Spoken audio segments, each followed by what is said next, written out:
Assalamualaikum warahmatullahi wabarakatuh, teman-teman semuanya. Apa kabar? Semoga sehat selalu dan tetap semangat di adaptasi kebiasaan baru ini. Teman-teman, perkenalkan, nama saya Rafika Hardianti. Saat ini saya sedang mengambil studi S1 Akuntansi di Universitas Muhammadiyah Bandung. Pada kesempatan ini saya diberikan waktu oleh Ibu Yuniati untuk memaparkan suatu materi mengenai mata kuliah analisa laporan keuangan yang berjudul ROE atau ROSE. Apa itu ROE atau ROSE akan kita bahas di slide selanjutnya.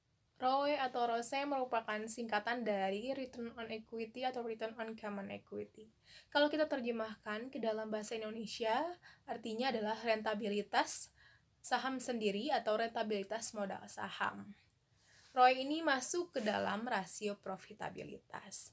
Mendengar kata profitabilitas, tentunya kita juga tahu apa artinya profit. Profit adalah keuntungan atau laba.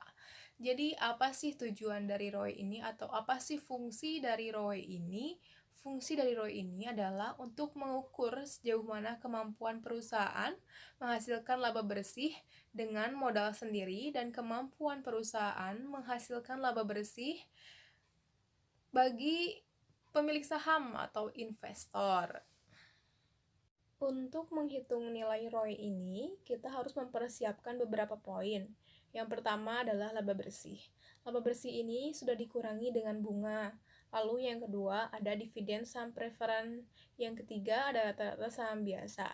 Setelah ada 3 poin ini, kita dapat merumuskan ROE menjadi ROE sama dengan laba bersih dikurangi dividen saham preferen dibagi rata-rata saham biasa, menghasilkan nilai sekian persen. Jadi untuk ROE ini adalah nilai akhirnya bentuknya persen. Lalu selanjutnya apa sih hubungannya ROE dan ROA? Kalau ROA memperhitungkan kemampuan perusahaan menghasilkan laba terlepas dari pendanaan yang dipakai.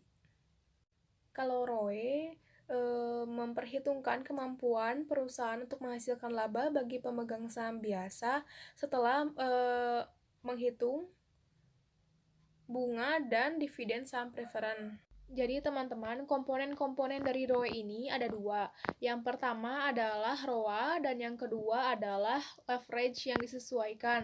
Leverage yang disesuaikan dipecah juga menjadi 2, yaitu yang pertama sale atau common earning leverage, yang kedua adalah LSM atau leverage struktur modal.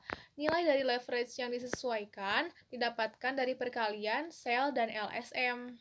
Jadi teman-teman, ROA di sini adalah mencerminkan kemampuan perusahaan menghasilkan laba berdasarkan aset yang dimiliki. Lalu teman-teman, untuk leverage yang disesuaikan di sini mencerminkan efek penggandaan penggunaan utang dan saham preferen untuk menaikkan return ke pemegang saham. Kalau sale di sini mencerminkan proporsi laba bersih yang menjadi hak pemegang saham biasa dari laba bersih operasional. Sedangkan LSM di sini adalah mencerminkan sejauh mana aset perusahaan dapat dibiayai oleh saham sendiri.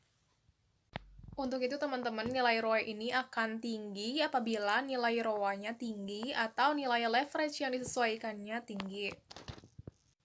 Nah, bisa kita lihat dari tabel berikut. Leverage yang disesuaikan didapatkan dari perkalian sale dan LSM.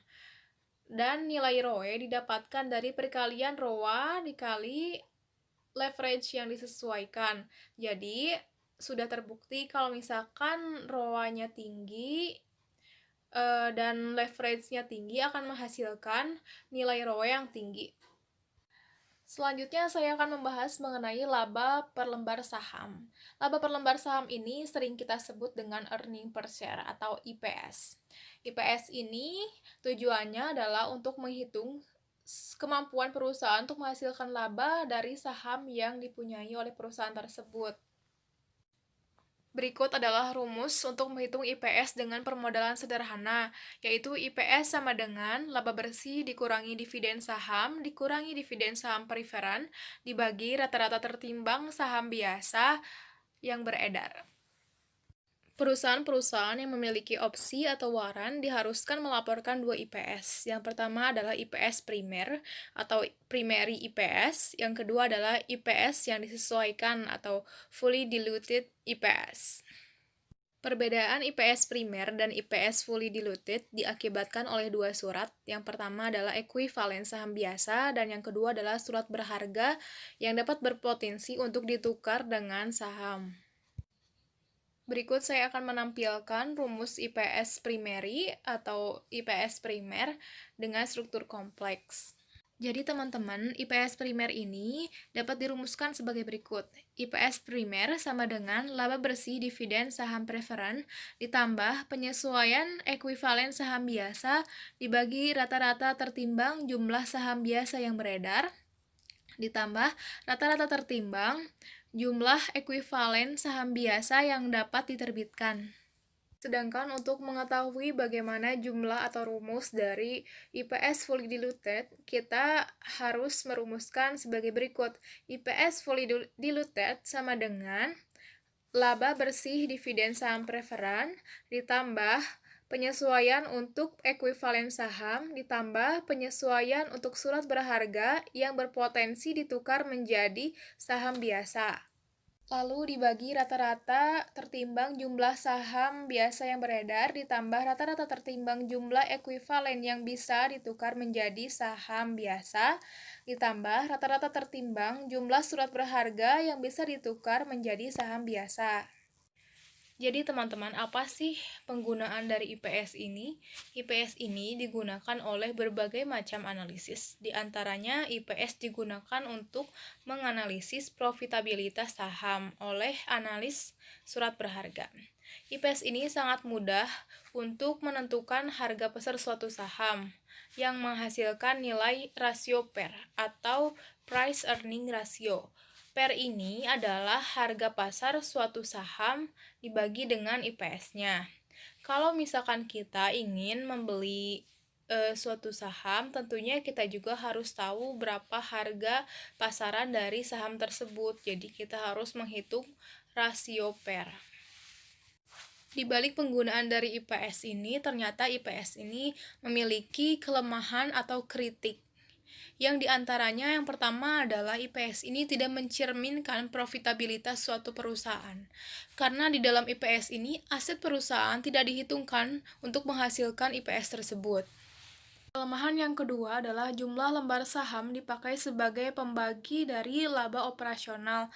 Hal ini bukan ukuran modal yang representatif jika jumlah lembar saham menjadi pembagi laba operasional.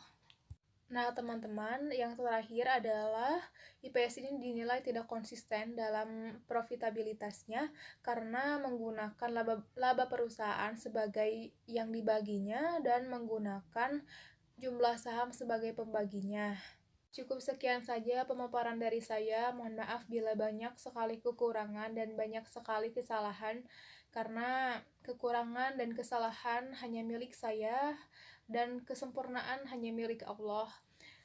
Saya ingin berpesan kepada teman-teman di era baru ini atau di new normal ini atau di adaptasi kebiasaan baru ini, tetap jaga kesehatan, selalu pakai masker kemana-mana, dan tetap jaga jarak. Semoga kita semua selalu dilindungi oleh Allah Subhanahu wa Ta'ala. Terima kasih. Wassalamualaikum warahmatullahi wabarakatuh.